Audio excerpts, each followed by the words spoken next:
parle des figures, en fait, d'une des figures de guerrières dont j'étudie présentement dans mon corpus périphérique pour ma thèse. Donc, je commence à l'instant. Donc, s'il est une instance féminine trouble dans laquelle persiste l'énigme des genres sexués, il s'agit, entre autres, de la femme guerrière. Hein. À la lumière de mes recherches actuelles, il m'est devenu plus qu'apparent qu'à travers la Young Adult Fiction ou littérature pour jeunes adultes, l'héroïne se cristallise actuellement autour de la figure guerrière. Vous avez probablement déjà rencontré quelques-unes d'entre elles vous-même. Hein. En effet, à l'image de Katniss Everdeen de Hunger Games, un nombre important de fictions jeunesse mettent désormais en vedette des personnages de jeunes filles armées. Ma présentation visera à démontrer que si la jeune guerrière connaît une visibilité grandissante, il demeure des manières codifiées de représenter sa violence et son agressivité, témoignant de la présence de contraintes idéologiques et iconographiques. Cette codification témoignerait parallèlement d'une persistance et d'une difficulté de conjuguer et de concevoir la violence et la féminité de concert. Pour ce faire, je vais étudier comment Célina Sardotien, héroïne de la série de fantasy Throne of Glass, reconstitue la figure de combattante de manière problématique. D'une part, le personnage principal de l'assassine propose un modèle tentant d'assouplir l'articulation entre femme et violence et serait en ce sens marginal, et d'une autre, réitère une certaine normativité du genre. Pour ce faire, je regarderai d'abord la constitution identitaire du personnage au sein de la série, puis je vais observer son iconographie. Pour compléter ce portrait, je vais examiner finalement sa réception assez polémique auprès du lectorat. Donc, la série romanesque Throne of Glass de l'auteure américaine Sarah J. Maas est jusqu'à présent composée de 5 livres, dont un recueil de nouvelles. La sortie des 2 prochains tomes est prévue, comme vous pouvez le voir, en septembre 2016 et le dernier volume en 2017. Campée dans un univers de high fantasy, cette série a été écrite par une jeune femme qui le destine explicitement à des adolescentes en proposant Célina, une héroïne de l'âge d'électrice. D'abord, en quoi consiste le personnage de Célina? Petite parenthèse sur son nom, qui n'est révélé qui n'est révélé son nom véritable qu'à la fin du 2e tome, qui est Aileen Ashriver Galatenius. Donc, Célina Sardotien n'est en fait que le premier d'une ribambelle de pseudonymes qu'elle s'attribue ou qui lui sont attribués au cours du récit, ce qui témoigne d'ores et déjà de l'espace de jeu identitaire qu'ouvre l'héroïne. Donc, c'est une jeune fille de 16 ans qui est candidate pour le titre d'assassin royal lors d'une compétition opposant des combattants exclusivement masculins. Une compétition qu'elle va remporter haut la main en même temps que le titre de championne du roi et donc va se mandater des meurtres et des assassinats royaux. Si elle détient l'exclusivité féminine à la cour militaire, elle n'en est pas toutefois la seule héroïne guerrière de l'univers de Throne of Glass qui est peuplé de nombreuses combattantes qui vont se révéler au fil du récit soit des alliés ou des antagonistes de Célina. Outre l'apprentissage des arts de la guerre, le parcours de Célina, comme celui de la plupart des jeunes héroïnes guerrières de la Young Adult Fiction, illustre sur un mode fantastique le passage difficile de l'adolescence vers le monde adulte, un univers parallèle jusqu'alors inconnu. Célina devra ainsi apprendre à maîtriser ses dons particuliers, tout en tentant de démêler l'étrange dimension des sentiments amoureux et de sa sexualité. À la base de son projet d'écriture, Maas explique avoir voulu créer une héroïne guerrière forte à travers laquelle ses jeunes lectrices reconnaîtraient un modèle d'empowerment. Je la cite, « I'd love for some young woman to read Throne of Glass and feel empowered ». On ne pourrait être plus clair. D'ailleurs, le motto personnel que se répète continuellement l'héroïne en est un de courage et de confiance en soi. Je cite, « My name is Célina Sardotien and I will not be afraid ».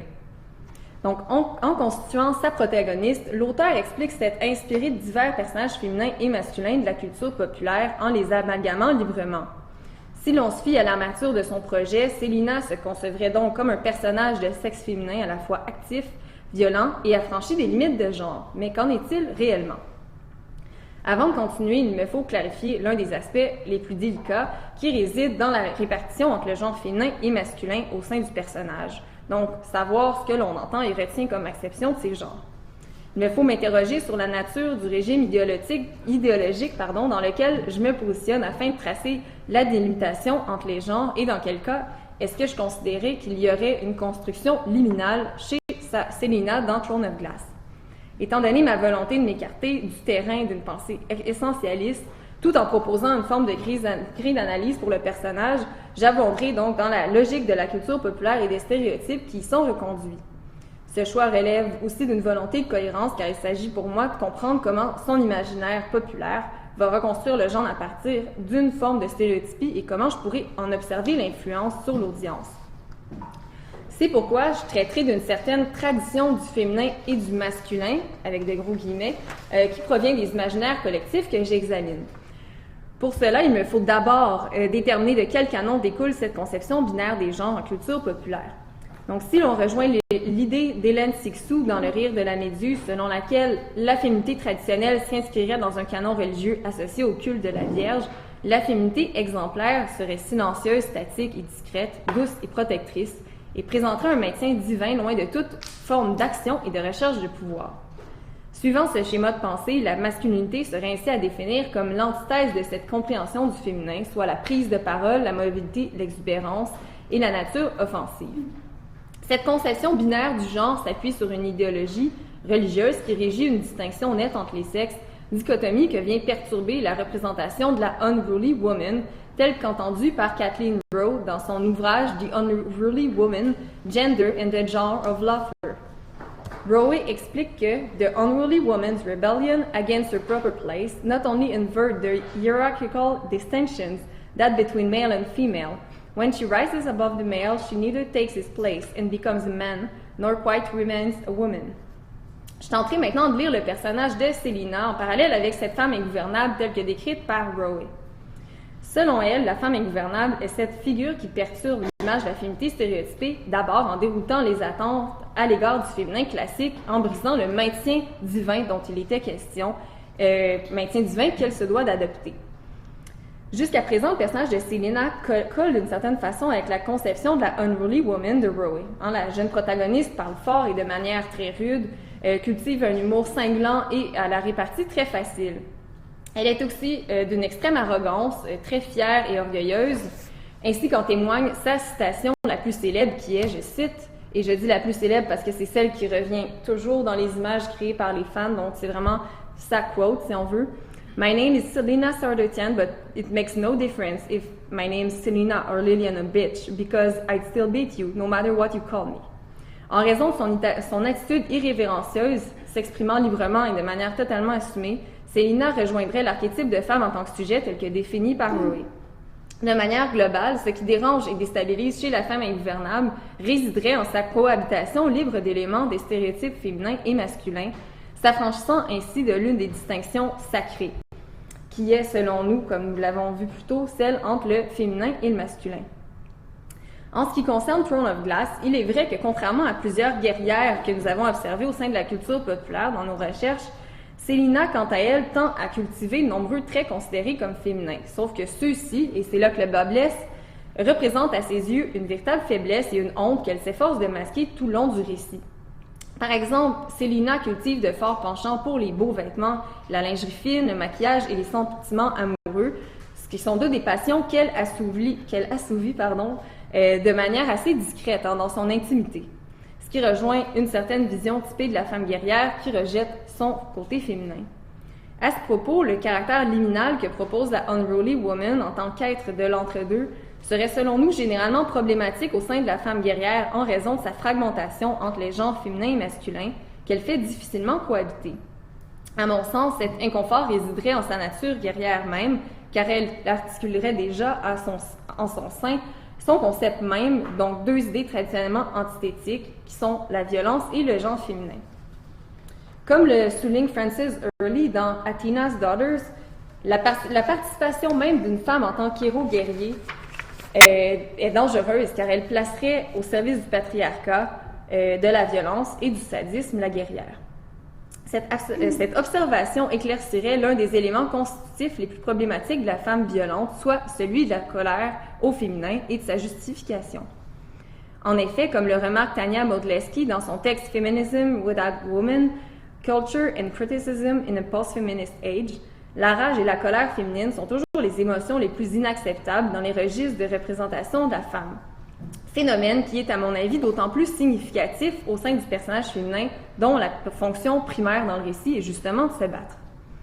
Or, dans la fiction, la violence féminine demeure souvent justifiée sous la bannière d'une protection de soi ou des autres, ainsi que l'avait observé Lisa Peirce avec son trope qu'elle nomme la Angry Woman, autrement celle qui ne tue que par altruisme ou en cas d'extrême nécessité.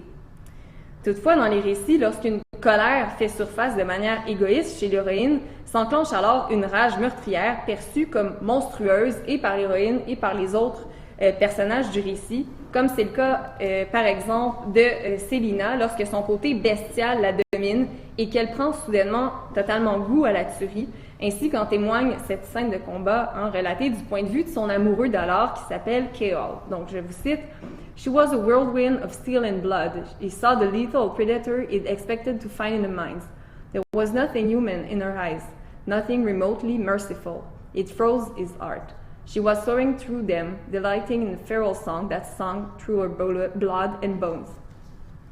Donc, cette agressivité va littéralement traumatiser Keol et éventuellement initier leur rupture. Comme le souligne Mary Douglas dans son essai Purity and Danger, angry women are dangerous and vulnerable not because of their intentions, but because their anger unsettles ideologies about gender. Plus que la vision gore donc qu'elle inspire, c'est précisément en cette déstabilisation idéologique que résiderait selon moi l'aspect monstrueux de la colère et de la violence féminine. De manière générale, ce sursaut d'agressivité laisse les guerrières avec leur lot de remords qui les conduit à une remise en question de soi. En ce sens, la culpabilité suite à la violence proférée assaille Célina et la guide à la recherche d'une forme de rédemption, son parcours s'orientant dès lors vers la maîtrise de son côté violent qu'elle ne doit plus exhiber. Poursuivant cette réflexion sur la normativité de la violence, Célina est mise en comparaison avec deux autres guerrières du récit, considérablement plus féroces qu'elle. De un, on rencontre la chevalière Ansel of the Arcliff et ultimement la cruelle sorcière Manon Blackbeak, un personnage prenant véritablement goût au sang et à la tuerie, comme on peut le voir sur le fan art. À mes yeux, la création de ces doppelgangers sanguinaires aurait pour effet de faire paraître la protagoniste Célina plus juste et paradoxalement moins violente, facilitant ainsi sa réception auprès du public. Sur le plan iconographique, chez Célina, comme chez la plupart des guerrières en culture pop, on peut remarquer que l'accoutrement tend à formater la physionomie dans une esthétique qui soit hyper féminine ou androgyne. Ainsi, l'héroïne se retrouve à posséder deux garde-robes bien distincts, l'une constituée de robes, de jupes et autres vêtements délicats aux ajustements flatteurs, l'autre garnie de tenues de combat aux matières rudes et aux coupes plus garçonnes. Alors que le héros masculin traverse le récit où l'écran toujours revêtu d'une sempiternelle tenue de combat, la guerrière se démène entre deux costumes comme dépossédée d'un territoire vestimentaire neutre.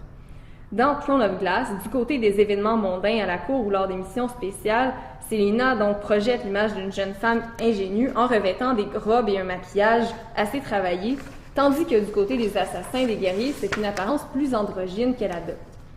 La narratrice réitère d'ailleurs explicitement vouer un véritable culte à son apparence et elle va décrire avec une précision assez obsessive toutes les séances de maquillage et d'habillage auxquelles elle s'adonne.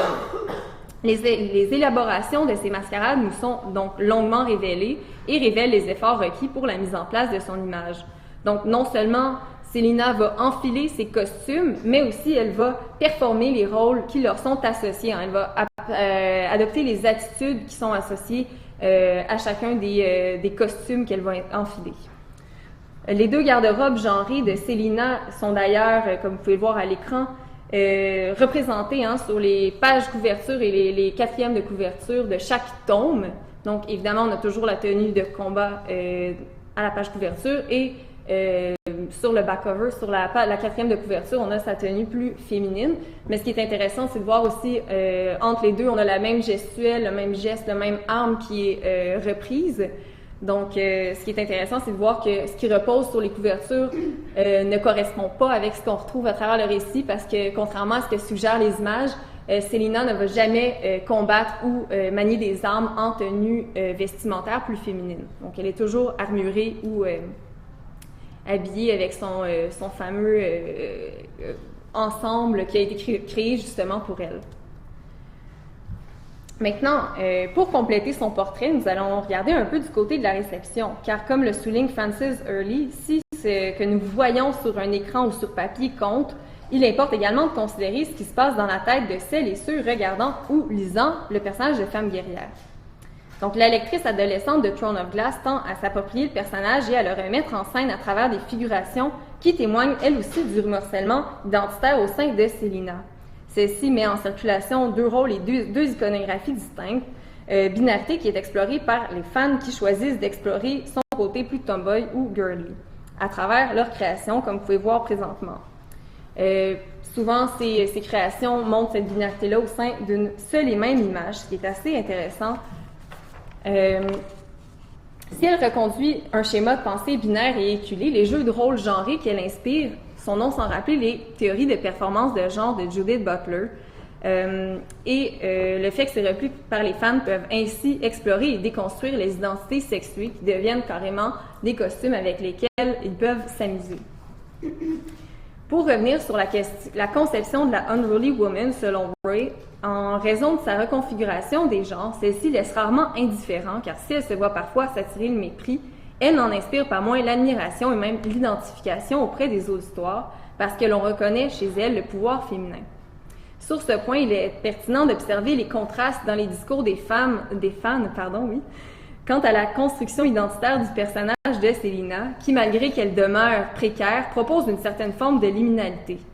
Je suis allée faire un tour sur le site de Goodreads pour lire les commentaires qu'en font les lectrices. D'une part, les prémices de cohabitation entre violence et féminité chez l'héroïne rebutent plusieurs lectrices, la plainte la plus répandue étant que Célina est beaucoup trop girly pour incarner un assassin crédible. En voici un exemple assez parlant. The characterization was inconsistent to me. She's supposed to be the most feared assassin in the land, and she does spend time thinking about how easy it would be to kill her captors, yet at times she acted like a young girl. D'autres lectrices perçoivent cette cohabitation de féminité et de violence comme une incohérence, voire même une maladresse d'écriture, et en sont conséquemment fortement dérangées.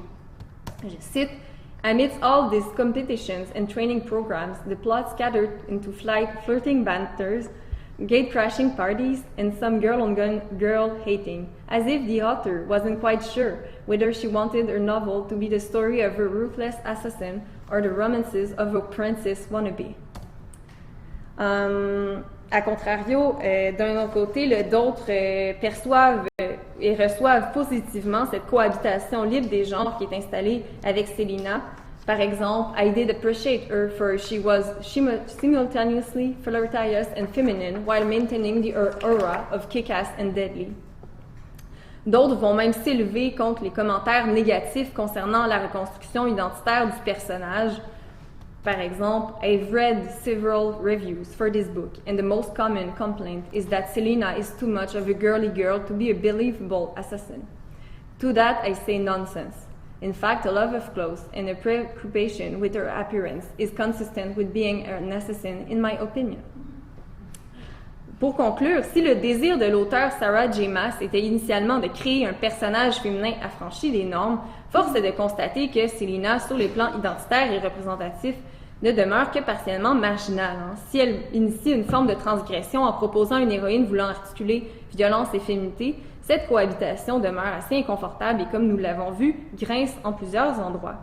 Cependant, bien qu'elle soit contestable, l'esquisse liminale qu'elle propose reçoit une lecture extrêmement polémique de la part de ses réceptrices. Pour reprendre les mots de Douglas concernant le pouvoir de leur norme, je cite: To have been in a margin is to have been in contact with danger, to have been at a source of power. Rejoignant cette idée, je propose d'expliquer la réaction mitigée du public face à la marginalité suggérée par le personnage de Célina avec Roy, qui, je cite, le souligne: The liminality is also that power attributed to the socially marginal is ambivalent and is often turned against those presumed to have it. Même si l'héroïne de Throne of Glass n'est peut-être pas aussi ingouvernable qu'elle ne le laisse entendre, nous ne pouvons nier le pouvoir subversif qu'elle contribue à installer au sein de la littérature populaire, car comme le souligne Rowe, the liminality is also the source of the demonic power the unruly woman taps into, the power to destabilize old framework and create new ones. Merci.